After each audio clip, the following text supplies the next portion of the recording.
मस्जिदों से सारे उतार दिए गए। भारत एक धर्मनिरपेक्ष राष्ट्र है। किसी भी थाने में दरोगा बैठने लायक नहीं रहेंगे। इन लोगों ने शुद्ध बचत की है 30 करोड़ रुपए की। आजाद भारत में एक चंद्रशेखर आजाद है।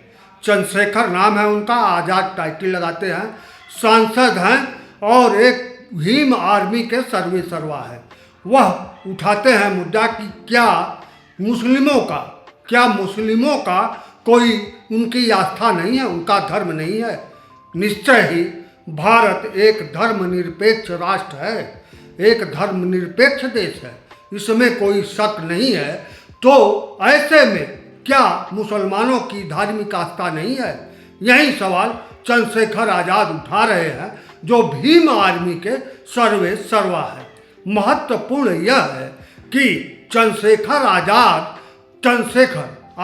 तो उन्होंने अपनी टाइटल खुद से लगाई है। कभी कभी वो अपने को रावण भी कहते थे, लेकिन इस समय अपने को रावण नहीं कहते, चंद्रशेखर आजाद कहते हैं। चंद्रशेखर आजाद इस भारतवर्ष में आज़ादी के पहले आज़ाद कराने के लिए आए थे और आज़ादी मिलने से पहले मारे गए। वह चंद्रशेखर आजाद नहीं जिनको लोग क्रांतिकारी के रूप में जानते हैं, लेकिन उन्हीं के अनुयायी अपने को मानते होंगे चंद्रशेखर, तभी उन्होंने अपना नाम चंद्रशेखर आजाद रखा है या दूसरों से सुनना चाहते हैं। सवाल यह है कि क्या भारत एक धर्मनिरपेक्ष राष्ट्र नहीं है? भारत एक धर्मनिरपेक्ष देश नहीं है? यही सवाल चंद्रशेखर आजाद सांसद, नगीना से सांसद है या एक उठा रहे हैं, उनकी सुनिए। और दूसरा मामला बड़ा संवेदनशील नहीं होते हुए भी संवेदनशील बना रहे हैं ओम प्रकाश राजभर के छोटे बेटे अरुण राजभर, उनका भी सुन लीजिए। उनके पिता को लोग पियर का चच्चा कहते हैं, इसलिए पियर का चच्चा कहते हैं क्योंकि वह पीला गमछा धारण करते हैं। हालांकि पीला कलर भारत में हिंदुओं के बीच बड़ा ही शुभ माना जाता है। मैं भी आज बृहस्पतिवार है तो पीले रंग का ही शर्ट पहना हुआ हूँ। तो पियर का चच्चा के जो छोटे पुत्र हैं अरुण राजभर जी, वह कहते हैं कि पूरे बलिया जिले में कोई भी दरोगा रहने नहीं पाएगा अगर हमारे कार्यकर्ताओं का इज्जत नहीं करेगा। तीसरा वीडियो है जो महाकुंभ से निकलकर संसद या विधानसभा भवन में पहुंचा लखनऊ, और वहीं योगी आदित्यनाथ बता रहे हैं कि कैसे एक नाविक ने 45 दिन में 30 करोड़ कमाया।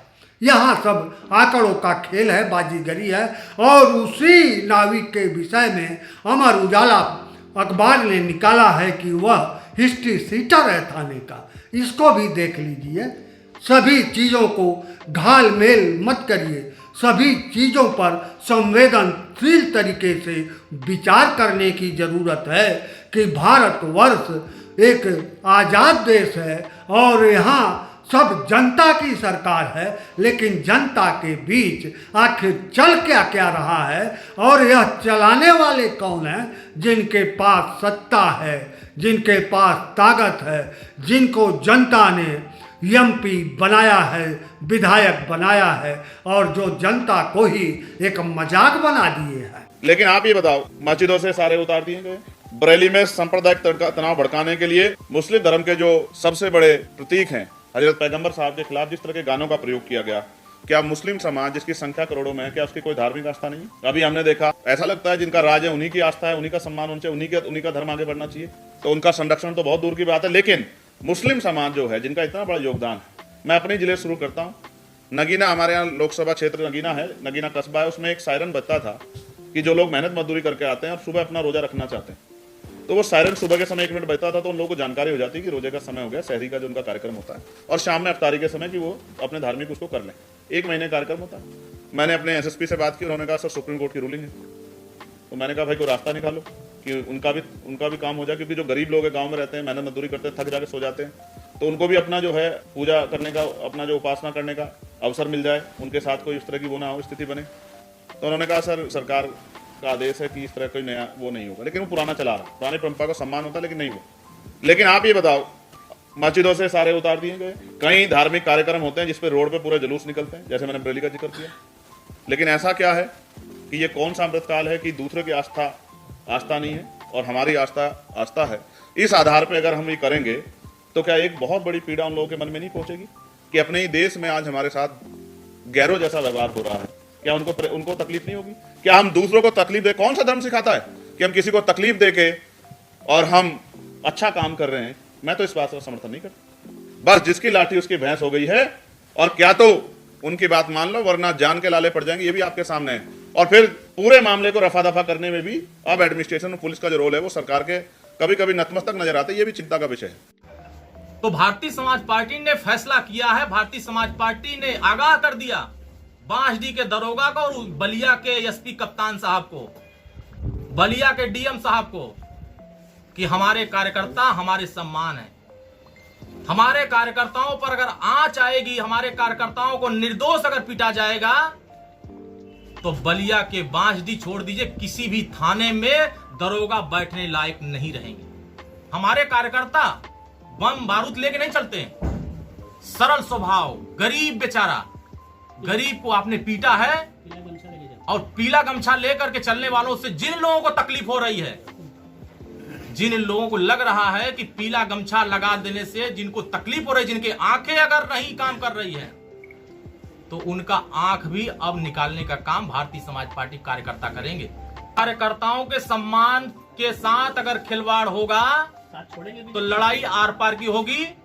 हम उत्तर प्रदेश की सरकार के मुखिया को यह संदेश दे रहे हैं, उत्तर प्रदेश के डीजीपी साहब को संदेश दे रहे हैं, बलिया के कप्तान साहब को संदेश दे रहे हैं, बलिया के डीएम साहब को संदेश दे रहे हैं कि उत्तर प्रदेश की सरकार जिस दिशा में काम कर रही है, अगर अपने सोच को नहीं बदलेंगे तो उनके सोच को बदलने का काम ओम प्रकाश राजभर खुद करेंगे। एक नाविक परिवार की एक सक्सेस स्टोरी यहां पे बता रहा हूं।